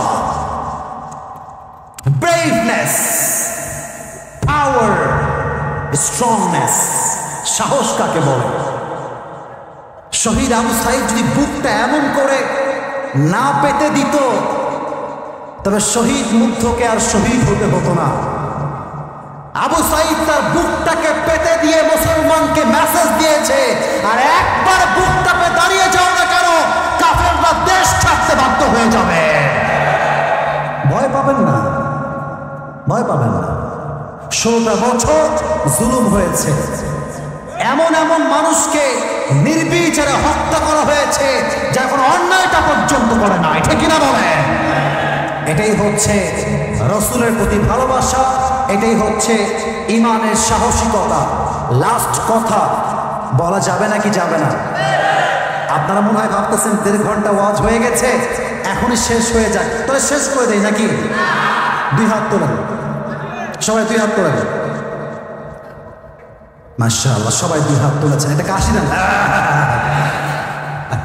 মাশাআল্লাহ, একটু হাত উপরে রাখেন, তাকবীর দিব তো এই জন্য। দেখা যাক গায়ের জোর আছে না গেছে। নারায়ে তাকবীর। মাশাআল্লাহ, আরেকবার নারায়ে তাকবীর।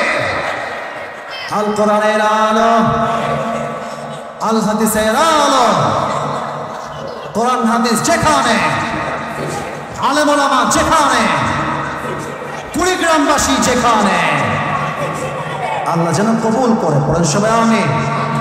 আমি আমি আমি 1.5 ঘন্টার বেশি যেতে চাই না। এখন জাস্ট শেষে কয়েকটা কথা বলছি, এটা মাথায় রেখে দেন। লম্বা চড়া ওয়াজের দরকার নেই, 1.5 ঘন্টা is enough, enough, more than enough. শেষ বাক্য বলছি, মাথায় ঢুকে নিয়ে যাবেন, উত্তর দিবেন আমাকে জোরে সোরে। আমরা হিন্দু না মুসলমান? এটা তো শুরুতে ক্লিয়ার হয়ে গেছে, জোরে বলেন, হিন্দু না মুসলমান? খ্রিস্টান না মুসলমান? আমরা ইহুদি না মুসলমান? বলেন তো, মুসলমান হতে পেরে আমরা খুশি না বেজার? বলেন সবাই আলহামদুলিল্লাহ। আমি গলার জোর আর বাড়াতে চাই না, কারণ আমি শেষ মুহূর্তে আছি। এই কথাগুলো যে শুনে যাবেন, সে আমার ওয়াজের মূল পয়েন্ট নিয়ে বাসায় ফিরতে পারবেন। সাহাবীদের মাঝে ঈমান ছিল, সাহসও ছিল, রসুলের প্রতি ভালোবাসাও ছিল, এবং তারা একে অপরের প্রতি সম্মান রাখত, যদিও বা মতে তারা ভিন্ন হতো। এখন একজন বক্তা স্লিপ অফ টাং করে যদি একটা শব্দ বলে ফেলে, কিছু আলেম বের হয়েছে যে আলেমগুলো কাফের ফতোয়া দিতে একটা মুহূর্তে যদি তারা পরোয়া করতে চায় না। ঠিক কিনা বলে? আরে ভাই, আমি আসিফ হুজুরের ভুল হতে পারে, আমাদের খতিব সাহেব তারও ভুল হতে পারে, ওনারও ভুল হতে পারে। আমি ভুল করলাম আর আপনি কাফের বলে দিবেন, এটা এত সোজা নয়। আপনি যদি আমাকে কাফের বলেন আর আমি যদি কাফের না হই, তবে মাথায় রাখবেন, রাসূল বলেছে যে কাফের বলে অপবাদ দিয়েছে, সে কাফের না হয়ে মৃত্যুবরণ করবে না। ঠিক কিনা বলে? কেমনে সম্ভব এটা? জাস্ট নিজের দলের লোক না বলে, আজীব কথা। কেউ জামাত ইসলাম করতে পারে, কেউ চরমনায় করতে পারে, কেউ সরসরা করতে পারে, বাট যেহেতু আমাদের ধর্ম এক, দিন শেষে আমরা সবাই এক হয়ে কাজ করতে চাই। ঠিক কিনা বলেন?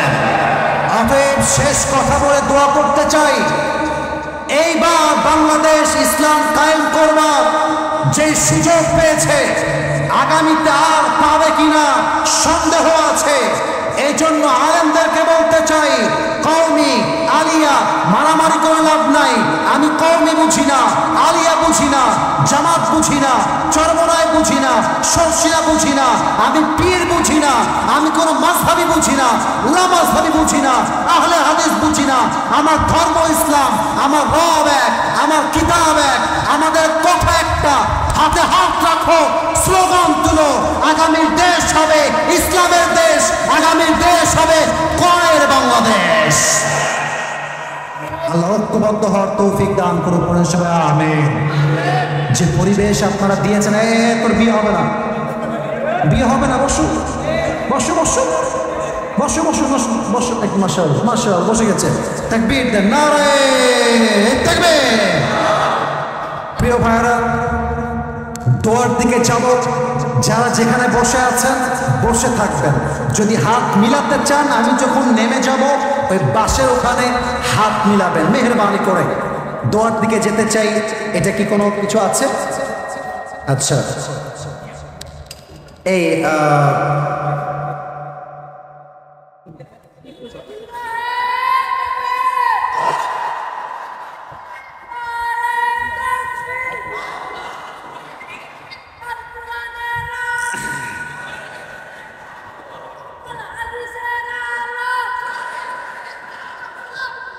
তো চারটে বিয়ে কনফার্ম, বস।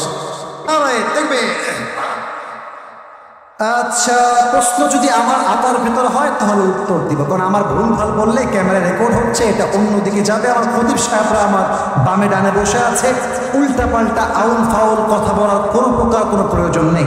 প্রশ্ন, হুজুর আমি বিয়ে করেছি, আমার একটা ছেলে বাবুও আছে, কিন্তু আমার স্ত্রীর সাথে আমার ডিভোর্স হয়েছে। ডিভোর্স হওয়ার 1 বছর বেশি হয়ে গেছে। এখন আমার ওই স্ত্রী আবার কাছে আসতে চায়, আমার সাথে সংসার করতে চায়। এখন আমি কি তাকে নিতে পারবো? এই বিষয়ে কোরআন হাদিস কি বলে? That's a very sensitive question. Very sensitive. It's all about the mas'ala of talaq.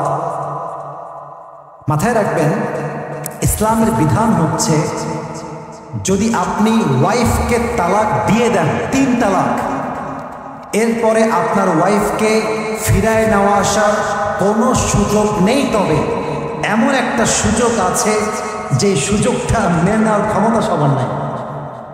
কথা আমি কি ভুল বললাম না ঠিক বললাম? বলেন সবাই। এই জন্য আমি মাঝে মাঝে বলি, ভাইরে তালাকটাকে এত সহজভাবে নিবেন না। মাথায় রাখবেন, তালাকটা এত সেন্সিটিভ। আপনি মজা করে বলেন আর সিরিয়াস হয়ে বলেন, তালাক কিন্তু হয়ে যাবে। তালাক এতটা সেন্সিটিভ কেন? যাতে করে মানুষ তার বউকে ইচ্ছা মতো বিয়ে করে ইচ্ছা মতো ছাড়তে না পারে, ঠিক কিনা বলেন? বেশিরভাগ স্বামী তার বউকে তালাক দেয় জেদের বসে, জেদ। আর কি বলবো, দুঃখের কথা, মেয়েরা শুনলে ফেসবুকে আমাকে গালি দিবে এই ওয়াজটা। আজকালকার বেশিরভাগ মেয়েদের তালাক হয় মুখে মুখে তর্ক করার জন্য। আপনার জিহবা এতটুকু বড়, তাই না? ওদেরটা ইয়া বড়। সব মেয়ে না, কিছু মেয়ে আছে খাইস্টা নাম্বার 1। এদের মনে হয় এরকম হয়েছে, আছে এরকম মেয়ে, কথার আগে চটপট চটপট করে কথা বলে। আমার মুরব্বীরাও একমত হবে, যুবকরাও একমত হবে, একজন পুরুষ সব সহ্য করতে পারে, বাট তার ব্যক্তিত্বে আঘাত দিয়ে কথা বললে পুরুষ থেকে 2 পয়সা ছাড় দিতে প্রস্তুত নয়। আনুগত্যশীল হন। আমি তো একটা কথা বলি, ডিভোর্স হলে আমাদের কিছু হবে না, সব ক্ষতি মেয়েদেরই হয়। আপনার ডিভোর্স হলে কি হবে? সমাজে বাস্তবতা দেখেন, ডায়লগ দিচ্ছি, ডায়লগ সমাজে ডায়লগ। ছেলে তালাক হয়ে গেছে, রে তোমার বিয়েটা আবার হওয়া দরকার, খুব কষ্টে আছে, বউটা চলে গেছে। আর মেয়ের তালাক হইলে, আরে তুই তো ডিভোর্সি, আরে তুই তো স্বামীর ঘর করতে পারিস না, তোর মতো ডিভোর্সকে কে বিয়ে করবে? অর্থাৎ পুরুষদের তালাক হওয়ার পরে জীবনটা কিন্তু সহজ, বাট মেয়েদের জীবনটা কিন্তু এতটাও সহজ নয়, ঠিক কিনা বলেন? আচ্ছা, মেয়েরা কোন সাহসে বলে, এই যে সব মাশাআল্লাহ আপনার বয়স্ক আছেন, মেয়েরা কোন সাহসে বলে হ্যাঁ আমাকে তালাক দাও? আমি আর থাকবো না। মেয়ের কথার রূপ যখন পরিবর্তন হয়ে যাবে, গলা যখন পরিবর্তন হয়ে যাবেন, গলা যখন দেখবেন টোন চেঞ্জ হয়ে গেছে, বুঝবেন সে আর একটা বেটার অপশন খুঁজে পেয়ে গিয়েছে। ও সোনামণি, তাই না? বাবুরে, তুমি আমারে ছেড়ে যাবা কোথায়? তুমি যে আমার থেকে তালাক নিয়ে যাবা, তোমার কলম কবে ডিভোর্সিমে। আর মাথায় রাখবা, বিবাহিতা মেয়েকে কেউ তার মনের জন্য ভালোবাসে না। বলতে আমার লজ্জা লাগছে, তবুও বলছি, বেশিরভাগ বিবাহিতা মেয়েকে মানুষ দেহের জন্য ভালোবাসে, আর কিছু নয়। হ্যাঁ, পুকুরের পানিতে গোসল সবাই করে, কিন্তু পানি কিন্তু কেউ পান করে না। বুঝলে? বুঝপাতা না বুঝলে? ওরে বাবা, আমার স্বামী তো আমাকে টাইমই দেয় না। আর এক এলাকার লুচ্চা, ভাবি আপনি এত সুন্দর, আপনার মতো একটা বউ আমার থাকলে আমি তো জীবন বাটপার নাম্বার 1 এইটা। এর ধান্দা এক জায়গায় যা, আমি বলতে পারবো না, আমি বলতে চাই না। আমি বলতে চাই না, যেই মেয়ে পরপুরুষের জন্য স্বামীর ঘর ছেড়ে দেয়, এই মেয়ে স্বামীর কাছে আর আশা কোনো যোগ্যতাই রাখে না। তবে এই প্রশ্নে সেটা উল্লেখ করে নাই। আমি বলবো ভাইজান, এই সবে আপনি আর যাইয়েন না। মাথায় রাখবেন, একবার যে পাখিকে খাঁচার থেকে মুক্ত দিয়েছেন, সে পাখিকে আর ফিরায় নিয়ে আসতে যাবেন না। এটা আপনার জীবনটা জাহান্নাম হতে পারে। আপনি কি করতে পারেন? আপনি তালাক দেওয়ার আগে ভাবতে পারেন। এজন্য আমরা মাঝে মাঝে বলি, ভাবিয়া করিও কাজ, করিয়া তুমি ভাবতে যেও না। তালাক দেওয়ার সময় মেবোচার দাও তুমি তালাক। তোমার মতো স্বামী কি আমি গড়ি নাকি? তোমার চেয়ে মেয়ের মা হচ্ছে আর এক শয়তানি, আর এক কুটনি। মেয়ের মা বলে কি, এই তুই চলে আয়, তোর জন্য ভালো পাত্র আমি খুঁজে দিব রে। আমার মেয়ে এত সুন্দরী, কি করেছে এই ছেলেটা? ওরে সুন্দরী, তাই না? আপনারা বাহিরের রূপ দেখেছেন, ভিতরের রূপ তো আমি স্বামী ছাড়া কেউ জানে না। খুব দরদ আসে, ফেসবুক খুব দেখছি, মেয়েরা কিছু বললেই তোমরা বলো আসলেই তো তাই, ছেলেটা আসলেই খারাপ। ও বাবা, নারী পুরুষের ঝগড়া লাগলে পুরুষরা গিয়ে বেঈমান হয়ে নারীর পক্ষ হয়ে কাজ করে। পুরুষের সঙ্গে এই বৈষম্য কতদিন চলবে যুবক ভাইরা আমার? নারী যখন বলছে আমার স্বামী অন্যায়কারী, আপনি এক পক্ষের কথা কেন শুনছেন? আপনি স্বামীর কথা শোনেন, আপনি স্বামীর কথা বলছেন। মেয়ে বলতেছে যা তা সত্য না হতে পারে, আমরা পুরুষরা হাজার জুলুমের শিকার হচ্ছি, এটার কোনো আইন বাংলাদেশে পাস হচ্ছে না। নারী নির্যাতন কেস যেমন আছে, আমার মনে হয় বাংলাদেশে পুরুষ নির্যাতন কেস হওয়া দরকার। এখানে অনেক অনেক লোক বসে আছেন, আমি কসম করে বলছি, বাংলাদেশে হাজারো সংসার টিকে আছে যা সামাজিকতার দায়বদ্ধ থেকে। স্বামীও বউকে ভালোবাসে না, বউকে তার স্বামীকে ভালোবাসে না, ঠিক কিনা বলেন? এটা কোনো সংসার হইল নিয়ে? আপনি আপনার বউকে দেখে শান্তি পান না, এটা কিসের বউ? আপনার বউ আপনার জন্য রান্না করতে চায় না, ওর মতো বউ তালাক খাওয়ার যোগ্য যুবক ভাইরা, ঠিক কিনা বলেন? এই জন্য মাথায় রাখবেন, তালাকের দিকে যাবেন না। যদি বুঝে ফেলেন আর হবে না, ব্যাস সবাইকে না না না এই কথা বল না। যদি যাদের বিয়ে হয়েছে, যাদের বিয়ে হয় নাই, listen to this with full concentration, মনোযোগ দিয়ে শুনবেন। বিয়ে করেছেন বউ চরিত্রহীন, এক্সাম্পল, বিয়ে করেছেন স্বামী চরিত্রহীন, ফেসবুকে পোস্ট দিয়ে 2 পয়সা লাভ হবে না, ফেসবুকে লাইভ করে লাভ হবে না। স্বামী স্ত্রীর মামলা ঘরে ঘরে সমাধান করতে হয়। হ্যাঁ, আপনি বাহিরে গিয়ে বলবেন জানেন আঙ্কেল আমার স্বামী না অনেক খারাপ, আঙ্কেল বলবে তাই চলে আসো তালাক নিয়ে নাও। আর যখন তালাক নিয়ে যাবেন, ওই আঙ্কেলকে আপনি হারিকেন দিয়ে খুঁজে পাবেন না। ওই স্বামী আপনার আপন, স্বামী গালি দিক, আমি অবাক হয়ে যাই, স্বামী একটা থাপ্পড় দিতেই পারে আমাকে, পারে না? আমি একজন বউ স্বামী আমাকে থাপ্পড় মারতেই পারে। ও বাবা, বাবা মারলে হয়ে যায় শাসন, আর স্বামী মারলে হয় নির্যাতন। এর চেয়ে তোমার বেঈমানি আর কিছু হতে পারে না। আমার স্বামী আমাকে মারবে, আবার আমাকে জড়ায় ধরবে। আমার স্বামী আমাকে থাপ্পড় দিবে, আবার সে গেলে চুমো দিবে। আরে আমরা একসঙ্গে থাকি, দুই হাঁড়ি পাতিল একসঙ্গে লাগলে ধাক্কা হয়, আওয়াজ হয়, বাড়ি খায়। স্বামী স্ত্রী থাকলেও ঝগড়া হয়, বা ঝগড়া হলেই ছেড়ে যাওয়ার নাম ভালোবাসা নয়, বরং মিটমাট করে আজীবন থেকে যাওয়ার নামই হচ্ছে আসল ভালোবাসা। আল্লাহ ডিভোর্স থেকে এই জাতিকে হেফাজত করুক, বলেন সবাই আমিন। আর ভাইকে বলবো, ভাইজান এই বউকে ফিরাই নিয়ে আসার চিন্তাটা আপনি আমার পক্ষ থেকে যদি জানতে চান, এই চিন্তা বাদ দেন। তবুও যদি সামনে বাড়তে চান, এর প্রসেস আছে। আমার বামে খতিব, ডানে খতিব, একদম লিখিত আকারে দিবেন, ওনারা ফতোয়া দিবে, যেভাবে প্রসেস বলবে তেমন করে করবেন। আল্লাহ আমার ভাইকে বোঝার তৌফিক দান করুক, বলেন সবাই আমিন। রাগ করলেন নাকি আপনারা সবাই? আমি কথা ভুল বললাম না ঠিক বললাম? বলেন। আমার মা বোনদেরকে আল্লাহ তাআলা স্বামীর প্রতি আনুগত্যশীল হওয়ার তৌফিক দান করুক, বলেন সবাই আমিন।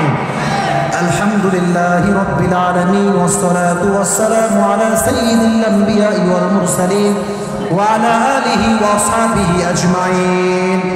আল্লাহ রাব্বুল আলামিন এই কুড়িগ্রামের জমিনে গভীর অন্ধকার রাত, প্রায় 2 ঘন্টার কাছাকাছি আমি অধম কথা বলছি। আল্লাহ, আমার কথার মাঝে ভুল হতে পারে, ভ্রান্তি হতে পারে। আল্লাহ, ভুলগুলো ক্ষমা করে দিয়ে সবাইকে তুমি সঠিক কথা অনুযায়ী আমল করার তৌফিক দান করে দাও। আল্লাহ, আমার কমিটির ভাইরা দিনরাত পরিশ্রম করেছে, কষ্ট করেছে, মাথার ঘাম পায়ে ফেলে বুকের তাজা রক্তকে পানি করে কষ্ট করেছে। আল্লাহ, সকলের শ্রমকে তুমি জান্নাতে যাওয়ার ওসিলা হিসেবে কবুল এবং মঞ্জুর করে নাও। আল্লাহ, আল্লাহ রাব্বুল আলামিন দয়া করে মেহেরবান করে আজ যারা আমরা তাফসীর মাহফিলে একসঙ্গে বসতে পেরেছি, জান্নাতুল ফিরদাউসে একসঙ্গে মেহমান হিসেবে কবুল এবং মঞ্জুর করে নিও। আল্লাহ, রব্বানা তাকাব্বাল মিন্না ইন্নাকা আনতাস সামিউল আলিম ওয়া তুব আলাইনা